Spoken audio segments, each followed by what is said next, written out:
Ladies and gentlemen, stop what you're doing. Something is happening to bank accounts right now that most people won't understand until it's too late. And I'm not talking about hackers. I'm not talking about data breaches. I'm talking about your own bank locking you out of your money because an algorithm decided you're suspicious. This is the story of how artificial intelligence systems are now freezing accounts across the banking sector, and how these systems are making decisions that no human ever reviews. This is about control. This is about automation replacing judgment. And this is about what happens when the machine says no. Let me start with what triggered this. In the past 18 months, major banks across North America and Europe have deployed what they call next-generation fraud detection systems. These are AI models trained on billions of transactions. They're designed to spot patterns. They're designed to flag anomalies. They're designed to stop fraud before it happens. That's the official story. But here's what they don't tell you. These systems don't just flag transactions anymore. They freeze accounts instantly, automatically, without warning. And once that happens, getting your money back isn't a phone call. It's not a quick verification. It's a bureaucratic maze that can take weeks, sometimes months. Because the AI flagged you, and the bank treats that flag as evidence. Now here's where this starts to unravel. These AI systems are trained on historical fraud data. They learn what fraud looks like by analyzing past cases, wire transfers to certain countries, large cash deposits, multiple small transactions in quick succession, payments to crypto exchanges, transfers between accounts with similar names. All of these patterns get encoded into the model as suspicious behavior. But here's the problem. Millions of legitimate customers engage in these exact same behaviors every single day. Someone sending money to family overseas, a small business owner making multiple deposits, a freelancer receiving payments from international clients, a person buying cryptocurrency.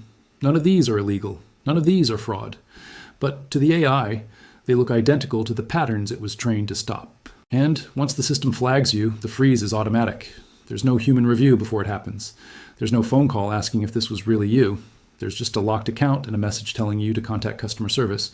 And when you do contact them, here's what they tell you. Our fraud prevention system has identified unusual activity on your account. For your protection, we've temporarily restricted access. We'll need to verify your identity and review the transactions. That sounds reasonable. That sounds like security. But here's what actually happens. You submit documents, you answer security questions, you verify transactions, and then you wait. Because the customer service representative you're speaking to doesn't have the authority to unlock your account. Only the fraud investigation team does, and they're backlogged. Because thousands of other accounts are frozen too, all flagged by the same AI system, all waiting for human review. This is where the system starts leaking. Banks have built these AI models to process millions of transactions per second. But they haven't scaled their fraud investigation teams to match the volume of false positives these systems generate. The AI can freeze 10,000 accounts in an hour, but the human team can only review 50 cases per day. Do the math. The system creates backlogs faster than humans can clear them. And while you're waiting, your bills don't stop. Your rent doesn't pause. Your payroll doesn't freeze. But your access to your money does, and the bank's terms of service protect them. Because you agreed that they have the right to restrict your account if they suspect fraud. You agreed to that when you opened the account. You just didn't realize an algorithm would be making that decision. Now let me show you how this escalates. These AI fraud systems don't just look at individual transactions. They look at networks. They analyze relationships between accounts. If you've ever sent money to someone and that someone later gets flagged for suspicious activity, your account gets flagged too. Not because you did anything wrong, but because you're connected to someone the AI decided was risky. This is called guilt by association, but in algorithmic form. And it's spreading through the banking system like a contagion. One flagged account leads to 5 more. Those 5 lead to 20. And suddenly hundreds of people are locked out of their money because they're 2 or 3 degrees of separation from someone an AI system flagged. Here's a real pattern that's emerging. Small business owners are getting hit hardest because small businesses engage in exactly the kind of transaction patterns that AI models flag as suspicious. Multiple daily deposits, payments from various sources, international suppliers, cash-heavy operations, seasonal spikes in revenue, end-of-month payment batches. To a human reviewer, these are normal business activities. To an AI trained on fraud patterns, they look like structuring, money laundering, or illegal commerce.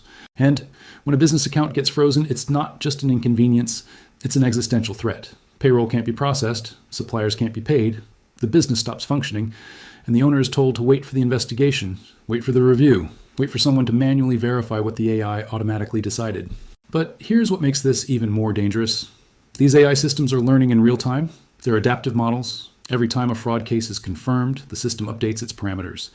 It adjusts what it considers suspicious, it becomes more aggressive. It tightens its thresholds, it expands its definition of risky behavior.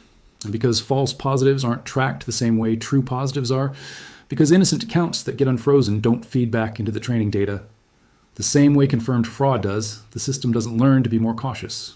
It only learns to be more restrictive. This creates a feedback loop. The AI gets more sensitive, it flags more accounts, the backlog grows, review times increase, customer frustration rises, and the bank's response is to deploy even more automation to handle the volume, which means even fewer human checkpoints, even less judgment, even more people trapped in a system that treats them as guilty until proven otherwise. Now let's talk about what happens when you try to fight this. When you try to prove the AI was wrong, you submit documents, you provide transaction records, you explain your business model, you verify your identity multiple times, and then you're told the decision is under review. But here's what you're not told. The human reviewer isn't overriding the AI. They're interpreting the AI's decision. They're looking at the same data, the algorithm flagged, and trying to decide if the flag was justified. And here's the bias that creeps in. If an AI system flagged your account, the human reviewer starts from the assumption that there might be something wrong, because why else would the system flag it? The algorithm is treated as evidence, and you're treated as the person who needs to disprove that evidence. The burden of proof has shifted. You're not innocent until proven guilty. You're suspicious until proven legitimate. This is the inversion that's happening across the financial system right now. AI systems are making judgment calls that used to require human discretion. And those calls are being treated as authoritative, not because they're more accurate, but because they're faster, because they're scalable, because they allow banks to process millions of transactions without hiring thousands of compliance officers. But speed and scale come with a cost, and that cost is being paid by the people who get caught in the system's net. The freelancer who can't access their income, the immigrant sending remittances home, the small business owner who can't make payroll, the retiree whose pension deposit gets flagged because it came from an international source. These aren't criminals. These aren't fraudsters. These are people who happen to engage in transaction patterns that an algorithm decided were risky. And here's the part that should terrify you. These systems are expanding. Banks are now using AI to monitor not just transactions, but behavior. How often you check your balance, what time of day you log in, what device you use, whether your typing patterns match your historical profile, whether your location data aligns with your stated address. All of this data is being fed into fraud detection models that are looking for deviations from your normal behavior. And if you deviate too much, you get flagged. Not because you did something illegal, but because you did something different.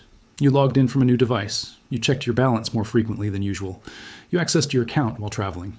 And the AI interprets these deviations as potential account compromise, so it locks you out for your protection, without asking if you're actually the one accessing the account. This is surveillance masked as security. This is control disguised as fraud prevention. And it's being deployed across the financial system with almost no regulatory oversight. Because these are proprietary systems. The algorithms are trade secrets. The training data is confidential. The decision-making process is opaque. And when your account gets frozen, you don't get to see why. You don't get to challenge the model. You don't get to audit the decision. You just get to wait and hope that a human reviewer eventually sides with you instead of the algorithm. Now here's where this connects to something bigger. These AI fraud systems aren't just being used by banks. They're being integrated across the financial infrastructure.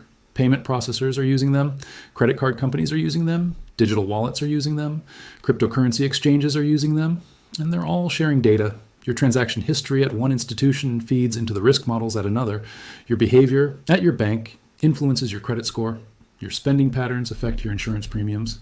This is the creation of a unified surveillance layer across the entire financial system. And AI is the engine that makes it possible. Because no human team could monitor this much data across this many institutions in real time. But an AI system can. It can track every transaction, every login, every deviation from normal behavior across millions of accounts simultaneously. And it can make decisions instantly. But here's what happens when that system makes a mistake. When it flags the wrong person. When it freezes the wrong account. When it treats a legitimate customer as a criminal. There's no accountability. Because the system is automated. Because the decision was made by an algorithm. Because no single person at the bank decided to freeze your account. The AI did. And the AI doesn't explain itself. This is the erosion of due process in the financial system. This is the replacement of human judgment with algorithmic enforcement. And it's happening right now with every flagged account, with every frozen transaction, with every person told to wait for a review that might take weeks. And here's the acceleration. Banks are under regulatory pressure to stop fraud. They're under legal pressure to prevent money laundering. They're under competitive pressure to process transactions faster, and AI gives them a solution that checks all three boxes. It's fast, it's scalable, and it creates a paper trail showing they took action to prevent suspicious activity. But it also creates a system where being flagged is enough to be treated as guilty, where algorithmic suspicion becomes financial punishment, where your access to your own money depends on convincing a machine that you're not a threat. This isn't a future risk. This is happening now. Accounts are being frozen. Businesses are being shut down. People are being locked out of their money because an AI system decided they were suspicious. And the number of people affected is growing every single day. Because these systems aren't getting more careful. They're getting more aggressive. They're flagging more transactions. They're freezing more accounts. They're treating more people as potential criminals, all in the name of fraud prevention, all in the name of security, all while creating a financial system where access to your money isn't a right. It's a privilege that can be revoked by an algorithm at any moment. And when that happens, when your account gets frozen, when you're told to wait for review, remember this: the system wasn't designed to protect you. It was designed to protect the bank from liability, from regulatory penalties, from the cost of manual fraud review. You're not the customer in this equation. You're the risk that needs to be managed. And if managing that risk means locking you out of your money for weeks, that's a trade-off the system is willing to make. Because the AI doesn't care if you can't pay your rent. It doesn't care if your business collapses. It doesn't care if you're innocent. It only cares about the pattern. And if your behavior matches a pattern the algorithm was trained to stop, you're done, until a human decides otherwise. If a human ever reviews your case at all, this is the financial system we're building, one where machines make the decisions and humans deal with the consequences, one where being flagged by an AI is treated as evidence of wrongdoing, one where your access to your money depends on convincing an algorithm that you're legitimate. And if this continues, if these systems keep expanding, if more banks deploy more aggressive AI models without scaling their human review teams, we're heading toward a financial system where algorithmic suspicion is enough to freeze anyone, anytime. For any reason the machine decides is risky. By the time people realize what's been built, it will already be running. By the time the headlines admit there's a problem, millions of accounts will already be flagged. And by the time anyone asks whether we should have given this much power to algorithms, it will already be too late to take it back.